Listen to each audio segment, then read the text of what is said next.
We often hear people say that Hermes bags are the best luxury investment, that they hold their value better than gold, and that if you ever get the chance to buy one directly from the store, you must jump on it because even if it's not your cup of tea or it doesn't work out for you, you can still sell it down the line for all this money.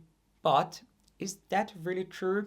Is it really as simple as that? Well, in today's video, I wanted to share with you my thoughts on what factors to consider if you are really looking at Hermes bags as an investment and the value of some of my collection or Hermes bag portfolio, if you will. So if you'd like to talk all about money and Hermes today, then make sure to give this video a thumbs up, subscribe down below if you haven't done so yet, and keep on marching. Let me make a disclaimer right up front. I am no financial guru here. In fact, I am really quite bad with numbers and I have the most basic understanding of finances. If you are more of an expert, please share your thoughts and insights in the comment section with us. I would love to hear what you have to say. So today we'll mainly be focusing on the Hermes side of things and my thoughts rather than my financial advice in any shape or form. You should never take financial advice from me personally, but I thought we could start out by defining what investments are and how I view investments. So when it comes to a financial investment, I see that as an asset that you acquire with the hopes of it generating profit, ideally over time. And even if it doesn't do that, hopefully it's something that you can park your money in that is a more inflation resistant asset than just cash would be. That's how I look at investments. When it comes to my fashion purchases, so my luxury purchases like Hermes bags, I view them more as a long-term investment into my wardrobe. When I buy something that is incredibly expensive, the only way I can justify spending so much money on it is that if I know it's something that I will be able to use for a really long time. So I look more at the cost per wear rather than how much it's going to sell for or how much I could sell it for down the line. Obviously, if I know it's something that will hold its value, that is something that I appreciate. But for me, I want to buy pieces that I can actually use. And when it comes to Hermes bag, one thing is for sure, they do hold their value. While I'm not sure that you could buy Hermes bags and sell them for a profit over and over again, unless you're a professional reseller. If you are someone who tends to be quite loyal to their pieces, maybe you're someone who goes through phases, meaning that sometimes you get hooked on a bag and as soon as that happens, you enter a monogamous relationship and you will exclusively use that one bag for a couple of years, maybe for a few years, but once you're done, you're really done and you never go back. In that case, Hermes bags are really a great piece to put your money in because they are exquisitely made. They are usually quite timeless, so you can use them, enjoy them, and if you're done using that bag or you need to sell it for one reason or another, you know that you can sell it and recoup some of your investment. I'm not saying that you're going to make a profit in every single case, but one thing is for sure, Hermes bags tend to hold their value unlike other designer bags. If you bought a Dior bag, let's say, most Dior bags, just like cars, as soon as you take them out of the dealership or the store, they will immediately start declining in value, whereas Hermes bags tend to hold their value pretty well. So while I don't think that they are the best way to make a profit, if you want to use something and know that if you ever need to get your money back or recoup some of your investment, you can. Hermes bags are not a bad piece to go for. But if you would like to make sure that they not only hold their value, but they also generate profit over time, there are a few things to consider.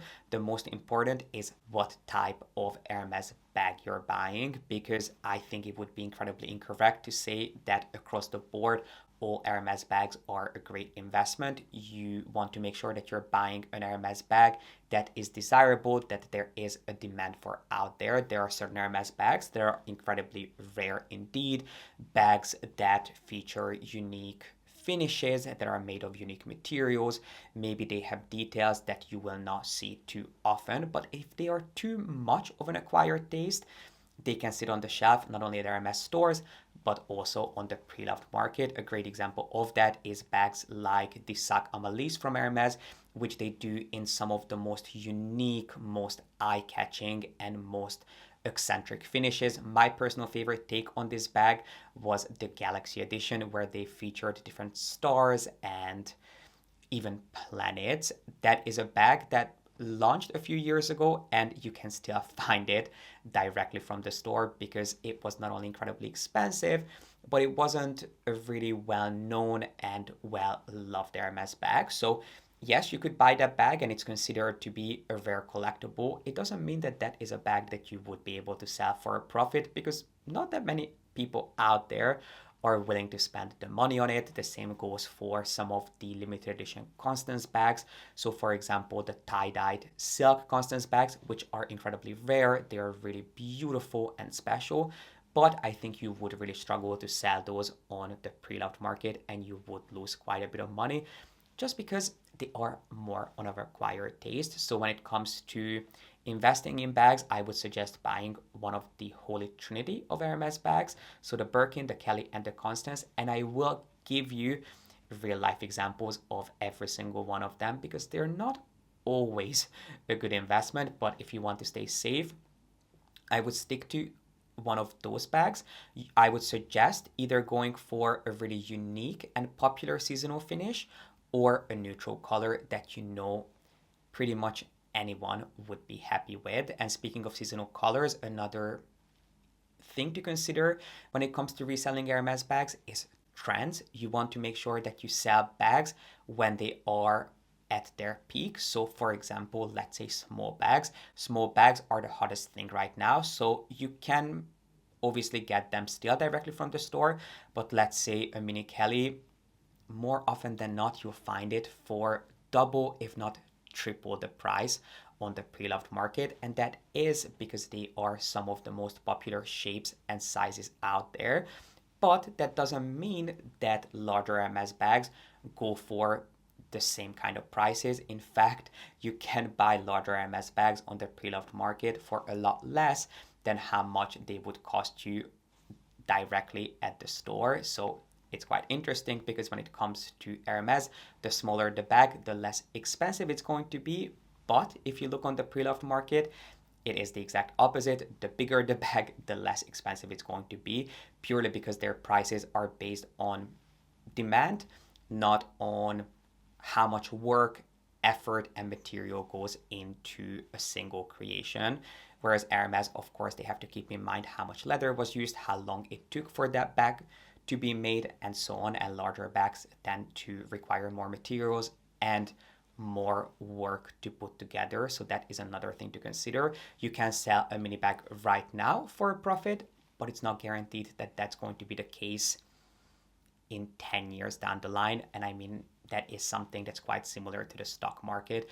You have to time it perfectly if you are trying to make a profit. Obviously, we have just touched on demand. You want to make sure that you're buying a bag that there is demand for out there and it's not too peculiar. But at the same time, some of the rare bags can go for 2, 3, 4, 5 times the original retail price. So obviously, investing in a rare bag, something that will only be around for a season or two, especially if it's a seasonal take on one of Hermes' most iconic bags, so the Birkin, the Kelly, or the Constance, that is something that can be a great investment. However, you want to keep in mind, again, the trends. So it is quite a complex thing to look at, but there of course are pieces that you know will sell for a lot on the pre-loved market. Here I'm talking about things like the Teddy range from Hermes, or even the Picnic collection, which have been around for a few years at this point, in at least in the reissue version. They are still things that can be quite difficult to find, and they are things that collectors tend to go crazy for. So of course, buying rare things will help you on your journey of investing in Hermes bags, but these are not things that will be sold to just any customer that walks into the store. So another thing to mention here is the pre-spend, because it's not only exceptional bags that you cannot just buy right off the shelf, but most Hermes bags at this point you cannot just walk into and get without you having any sort of a rapport or a pre-spend with the brand. So when it comes to reselling Hermes bags, you also have to consider how much it costs you to get that bag. And when it comes to Hermes, it's not just what's on the price tag, but also everything else that you had to buy in order to get that bag offered. Now, obviously, if you're buying things that you would buy anyway, it doesn't really matter. But if you're only buying all these things just so you can get a bag offered at the end of the day, and they are not things that you would consider otherwise, you would probably want to make that money back that you spend on all those things, not to mention all the time that you had to invest in fostering that relationship with Hermes that enabled you to get your hands on one of these bags directly from the store. And the rarer the bag, the more your pre-spend will have to be, the more time you'll have to spend building a relationship with Hermes. So these are all things that you should consider. Obviously, I am not a professional reseller, so these are just my thoughts and my ideas, but I really don't think that it's as simple as buying an Hermes bag and selling it for a profit. If you are looking at it that way, I think you are in for a rude awakening, because I can tell you that I have sold a handful of bags over the years, some of which I lost quite a bit of money on, which is something we'll move on to in just a second. Now, when it comes to the bags that I wanted to share with you today, I wanted to pick some bags that I bought years ago, just so you can see the progression of how they matured. And I also wanted to share with you bags that I bought in the US back in the day, because the reference that I'm going to be using for the prices is Fashionphile. Fashionphile is the company that I have the most amount of experience with selling my pieces through when I sold them back in the day. And they also have a huge portfolio of pieces, so I was able to get quite a few reference points. And I also got this graph from 7RP. It's something that was sent in a recent email that I actually found quite inspiring, where they basically took a box Kelly Cellier. They didn't specify what bag it was, which I would have appreciated if they specified the size and the color. I assume it was either a box Kelly 32 or 35, just based on the picture. And they basically followed the pricing of this bag and the ROI, so the return on investment. And they said that if this bag that was acquired in the 2010s for just about 4,000 euros, it's crazy that these bags in a larger size in a heritage leather used to only cost $4,000. But they said that if this bag was to be sold today in perfect condition, some resellers will call them giftable condition. I think 7RP referred to them as new condition. I think that's what they called it. So they said that if this bag was to be sold today in giftable condition, its owner would make a 275 return on their investment. And if it showed any signs of wear, so things like scratches or spills, obviously 7RP will help you protect the lining of your bag, so that is not something that you have to worry about. But if it had any signs of tear and wear, it would actually lose its value by 75% and only make you a 62% return on your initial investment. So that was quite interesting to see. Now, the example that they used here was of a bag that was acquired over 20 years ago. So I doubt that if you bought a bag 20 years ago, it would still be in brand new condition, unless you really never touched it and you realize that it's not something that you want to carry out. I mean, the good thing about Hermes bags is that you can always take them back to the spa and have them refreshed, but then that's an additional cost that you have to consider when it comes to selling the bag. Now, obviously, if you're really making a profit of 275%, or your return is 275%, that is something that you can very easily account for, but there are all these things that go into it.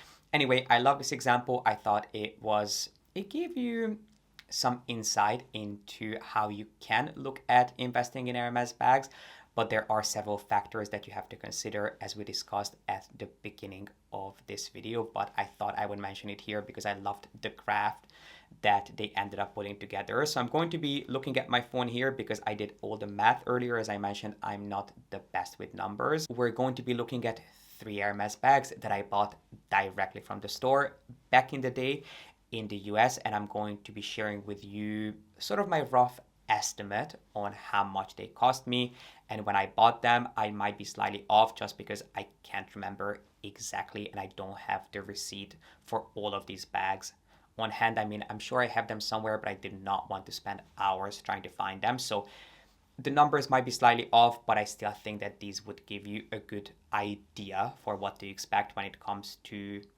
the value of this chunk of my collection. So let's start with one of the most popular Hermes bags that is currently out there, which is the Mini Kelly. My second Mini Kelly that I bought was in Epsom with gold hardware, which is of course one of the most desirable color combinations out there. There are very few people out there who would say no to a black Hermes bag, especially a black Mini Kelly in Epsom. I know that Epsom not everyone loves. Personally, I find it an incredibly hard wearing and easy leather to use and have in your collection.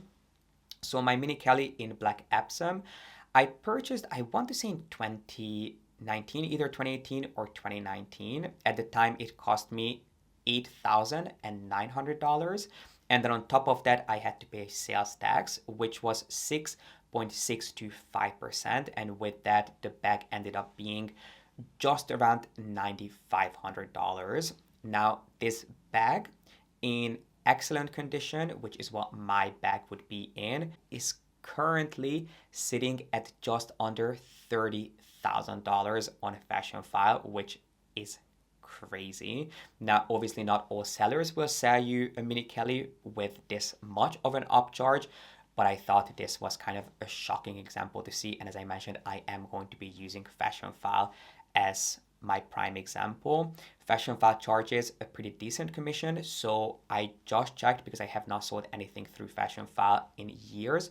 Currently, if you're selling something that's over $3,000, they will charge a 15% commission, which in this case, if you sold the bag for $30,000, the commission would be $4,500. So in this example, we would end up with $25,500 minus the price of the bag, which was $9,500. So that would leave us with $16,000 in profit, if I'm not mistaken. On top of that, what's more important to mention here is the amount of stuff that I had to buy to get my hands on a Mini Kelly, even back then. And I have to be honest with you, when I got this bag, this was during my prime time of Hermes consumption. I was going to Hermes every couple of weeks, and I definitely spent, I mean, I don't want to say I spent more than $16,000 to get this bag, and I bought stuff that I would have genuinely wanted, but I think I spent close to this amount of money on other things. So if I was genuinely just selling this to make a profit, I probably would have ended up with only a few $1,000s in profit, which is still a good chunk of money, but it's really not as good as it sounds or looks at first glance, because you have to consider the pre-spend and how much it cost you to build that relationship and build that rapport to be able to get your hands on one of these bags. This next one might not be quite as tempting, and I chose this bag because this was one of the, well, it was my first Hermes bag. It was the bag that I dreamt of owning for years, and this is something that I really should have not sold. So the next bag that I wanted to use as an example here is my Birkin 40. So I wanted to look at a Kelly, I wanted to look at a Birkin. Here we're going to be looking at a Birkin 40, which I bought back in, again, either 2016, 2017, something along those lines. At the time, with sales tax, this bag was just around $15,000. So if I'm not mistaken, this bag back in the day was around $14,000. Then I paid New York sales tax on top of it, which is just under 9%. I think it's 8.875, something along those lines. So this bag ended up around $15,000. But when I sold this bag years later, the reason I sold this bag is because it just ended up being too big for me. I always dreamt of owning a Birkin 40 in black Togo with palladium hardware, and I could have gotten my first Hermes bag a lot faster. I was offered two bags prior to this one. I was offered a Kelly Lakis and another Birkin 40 in a neutral color, something along the lines of a taupe or a tan, before getting this bag. So I could have bought my first Hermes bag a lot faster, but I wanted to wait for the perfect color combination. And I'm so glad I did, because it's a bag that I used and loved for a couple of years. But then I quickly realized that it was just way too overwhelming on my frame. I am not that tall. I mean, I'm not short, but I'm not tall. I'm 5'11", and it was just way too overwhelming on me, not to mention that the bag was incredibly heavy.